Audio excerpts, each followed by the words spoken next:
ناشتے کے بعد شوہر آفس کے لیے چلے گئے اور کہتے ہوئے گئے کہ میرا کولیگ کہہ رہا تھا کہ ایک کام والی ان کے گھر آتی ہے، میں اس سے کہتا ہوں آج یہاں بھی بھیج دے، تم اور اماں بات کر لو اور رکھ لو۔ میں نے اماں کو دیکھا تو وہ بولی میں نے ہی کہا تھا تمہیں آرام کی ضرورت ہے۔ میں مطمئن ہو گئی۔ وہ عورت دوپہر کے وقت آئی، سیدھی سادی، اپنے کام سے کام رکھنے والی تھی۔ اماں کی اجازت سے اسے 1000 روپے مہینے پر صفائی اور کپڑے دھونے کے لیے رکھ لیا۔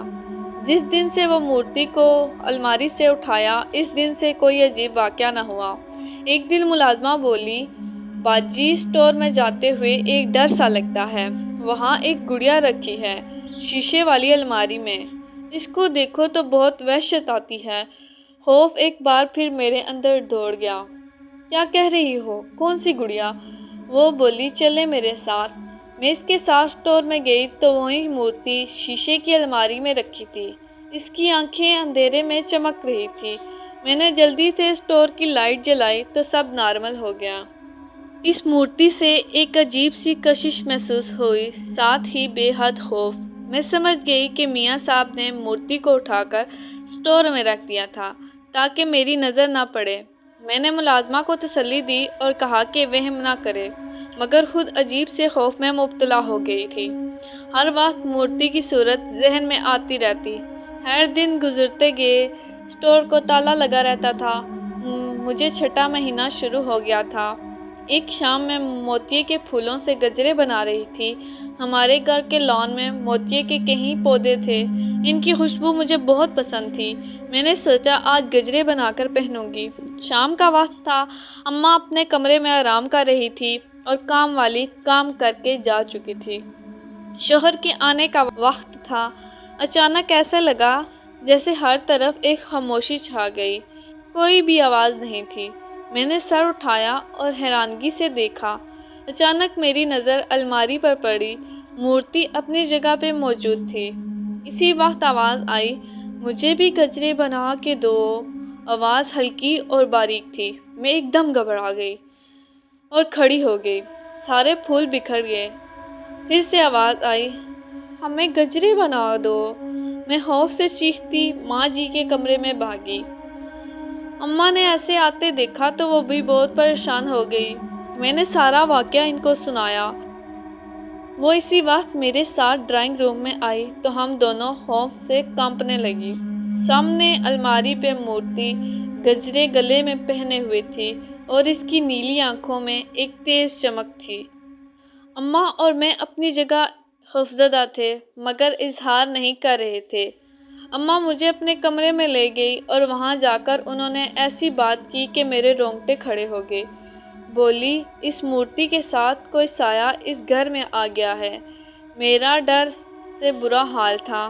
جو کچھ میں نے دیکھا اور سنا تھا اس کا کوئی جواب نہیں تھا۔ اسی اثناء میں میرے شوہر آ گئے۔ ہم دونوں کو پریشان اور خوفزدہ دیکھ کر وہ بھی پریشان ہو گئے۔ اماں نے ساری بات بتائی اور ہم سب جب ڈرائنگ روم میں آئے تو دیکھا کہ پھول فرش پر بکھرے ہوئے ہیں اور مورتی کا کچھ پتہ نہیں۔ وہ کچھ جھنجھلائے اور بولے اس مسئلے کا ایک ہی حل ہے، میں اس مورتی کو صبح لے جاؤں گا اور سمندر میں پھینک آؤں گا۔ ہم دونوں عورتیں ایک دوسرے کا منہ دیکھنے لگی۔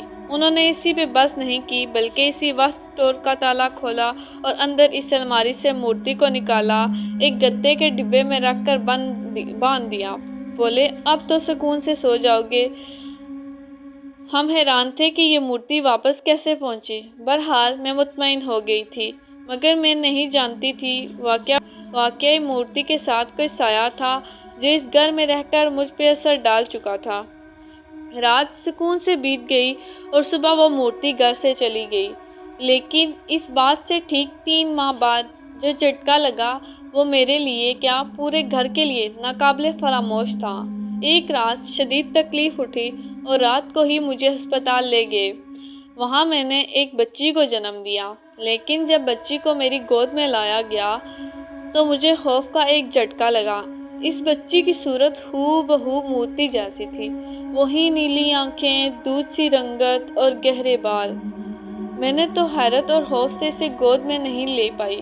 اسی وقت وہ رونے لگی اس کی آواز ہلکی اور باریک تھی۔ میرا سر چکرانے لگا اور آنکھوں کے آگے اندھیرا چھا گیا۔ ہوش آیا تو کمرے میں سب ہی تھے، اماں، میرے شوہر اور ڈاکٹر اور وہ بچی۔ ڈاکٹر نے تسلی دی کہ کمزوری ہے، کچھ طاقت کے انجیکشن اور ادویات دی۔ بچی آخر میرا خون تھی، کب تک دور رہ سکتی تھی؟ اماں اور میرا شوہر بالکل چپ تھے، شاید وہ بھی اس مشابہت کو سمجھ نہیں پا رہے تھے۔ بچی کو گود میں لیا تو میں سب بھول گئی۔ ممتا نے جوش مارا اور میں نے اسے سینے سے لگا لیا۔ وہ ایک دم خاموش ہو گئی۔ شام تک میں بھی گھر آ گئی۔ دن گزرنے لگے۔ ایک بات مجھے بہت پریشان کرتی تھی کہ وہ بہت روتی تھی اور اس کی بھوک ختم ہی نہیں ہوتی تھی۔ جتنا بھی اس کو دودھ دیتی وہ کچھ ہی دیر میں پھر سے بلک بلک کر رونے لگتی، اور دوسری بات یہ کہ اس میں سے عجیب سی بدبو آتی تھی، چاہے نہلا لو مگر کچھ ہی دیر میں وہی بدبو آنے لگتی۔ مجھے تو کچھ سمجھ نہیں آتا تھا کہ کیا کروں۔ میاں صاحب بھی اسے کم ہی اٹھاتے تھے اور اماں کے پاس جاتے ہی وہ اس قدر روتی کہ وہ گھبرا کر واپس پھنگوڑے میں ڈال دیتی۔ اسی حالت میں 2 ماہ گزر گئے۔ میری حالت خراب ہو جاتی تھی، سوکھ کر کانٹا ہو رہی تھی۔ ایسا لگتا تھا جیسے سارا جسم کا خون نچوڑ لیا گیا ہو۔ تیسرا ماہ شروع ہوا تو بدبو ناقابل برداشت ہو گئی۔ دن میں 5 بار بھی نہلاؤ تو ختم نہیں ہوتی تھی۔ ایک شام میں کمرے میں تھی، بچی سوئی تھی، اچانک بجلی بند ہو گئی۔ میں موم بتی جلانے اٹھی تو بچی، جس کا نام گلے رانا رکھا تھا، وہ عجیب سی آوازیں نکالنے لگی، جیسے کوئی جانور گھرا رہا ہو۔ میں گھبرا کر پنگوڑے کے پاس آئی تو ایک سایہ سا تھا جس کی آنکھیں انگاروں کی طرح جل رہی تھی۔ میری خوف سے چیخ نکل گئی۔ اسی وقت بجلی آ گئی۔ دیکھا تو بچی آرام سے کھیل رہی ہے۔ اماں بھی کمرے میں آ گئی۔ انہوں نے جو سمجھا وہ بھی صحیح ثابت ہوا۔ وہ مجھ سے کچھ نہیں بولی، اور جب میرے شوہر گھر آئے تو انہوں نے کہا کہ کل آفس سے چھٹی لے کر بہو کو درگاہ پر لے جاؤ۔ انہوں نے چونک کر اماں کو دیکھا، مگر ان کی نظروں میں ایسی تنبیہ تھی کہ وہ راضی ہو گئے۔ اگلے دن ہم حیدرآباد میں ایک درگاہ پر چلے گئے۔ تمام راستہ بچی چپ رہی، مگر جیسے ہی درگاہ میں قدم رکھا وہ بلک بلک کر رونے لگی۔ ایک سفید باریش بزرگ نے میرے سر پر ہاتھ رکھا اور بولے، بچی کو وہاں لٹا دو۔ پاس ایک چبوترا تھا جس پر ایک دائرہ بنا تھا۔ میں نے بچی کو دائرے میں لٹا دیا اور خود پاس ہی چٹائی پر اماں اور میرے شوہر کے ساتھ بیٹھ گئی۔ انہوں نے کچھ پڑھنا شروع کیا، ساتھ ہی بچی نے رونا اور چیخنا شروع کر دیا۔ وہ اس قدر درد سے رو رہی تھی کہ میں بھی رونے لگی اور بھاگ کر اسے اٹھانے چلی، مگر میرے اٹھنے سے پہلے ہی دائرے کو آگ لگ گئی۔ میں چیخنے چلانے لگی، مگر میرے شوہر اور اماں نے روک رکھا تھا۔ بچی کی چیخیں آسمان تک جا رہی تھی۔ میرا ضبط جواب دے گیا۔ میں لڑکھڑا کر گرنے لگی اور بے ہوش ہو گئی۔ جب ہوش آیا تو دنیا لٹ چکی تھی۔ گلے رانا ہمیں چھوڑ کر جا چکی تھی۔ اس کا پھول جیسا جسم سفید چادر میں لپٹا ہوا تھا۔ میرا تو غم سے کلیجہ نکل گیا۔ آنسوؤں کی جھڑی لگ گئی۔ میرے شوہر نے ڈال بیٹھے تھے۔ بزرگ نے ایک گلاس میں پانی منگوا کر مجھے پینے کو دیا۔ اس پانی کو پیتے ہی میرے اندر ایک توانائی سی محسوس ہوئی۔ وہ بولے، بیٹا، یہ تمہاری بیٹی نہیں تھی، ایک بھٹکی ہوئی روح تھی۔ بچی تو پیدائش سے پہلے ہی مر چکی تھی، اور یہ بھٹکی ہوئی روح کس کی تھی یہ تمہارا شوہر بتائے گا۔ میں نے شدید دکھ کے عالم میں اپنے شوہر کی جانب دیکھا۔ وہ غم سے نڈال تھے۔ اماں بھی دیوار سے ٹیک لگائے زاروں قطار رو رہی تھی۔ انہوں نے پانی کا گلاس پیا اور کچھ یہ بتایا، آج سے 5 سال پہلے میں ایک کمپنی میں ملازمت کرتا تھا۔ اس کے ڈائریکٹر کے ایک دوست ترکی سے وہاں ملنے آئے تھے۔ ان کے ساتھ ان کی جوان سا بیٹی جیسمین بھی تھی۔ کمپنی کے ڈائریکٹر نے جیسمین کو پاکستان دکھانے کا کام میرے سپرد کر دیا۔ میں انکار نہیں کر سکتا تھا، ویسے بھی جوان تھا اور جیسمین بہت خوبصورت تھی۔ نیلی آنکھیں، دودھ سی رنگت اور گہرے بال، اور زیادہ تر سیاہ لباس پہنتی تھی۔ پاکستان دکھاتے دکھاتے نہ جانے کب وہ مجھ سے محبت کر بیٹھی۔ جب اس نے اظہار کیا تو میں گھبرا گیا۔ وہ میری بے تکلفی کو محبت سمجھ رہی تھی۔ میں نے اس سے دوری اپنائی تو وہ اور بھی زیادہ پریشان کرنے لگی۔ وہ مجھ سے شادی کرنا چاہتی تھی اور میں تو اپنے گھر اور دوسرا ڈائریکٹر کے دوست سے خائف تھا۔ اس دن ہم اسٹیمرز پر سمندر کی سیر کر رہے تھے تو وہ بولی، جمی میں تمہارے بغیر مر جاؤں گی۔ میں نے کہا، بچوں کی طرح ضد نہ کرو، تمہارے والدین اس رشتے پر راضی نہیں ہوں گے۔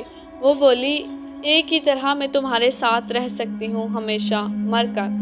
یہ کہہ کر اس نے سمندر میں چھلانگ لگا دی۔ میرا دماغ معاف ہو گیا۔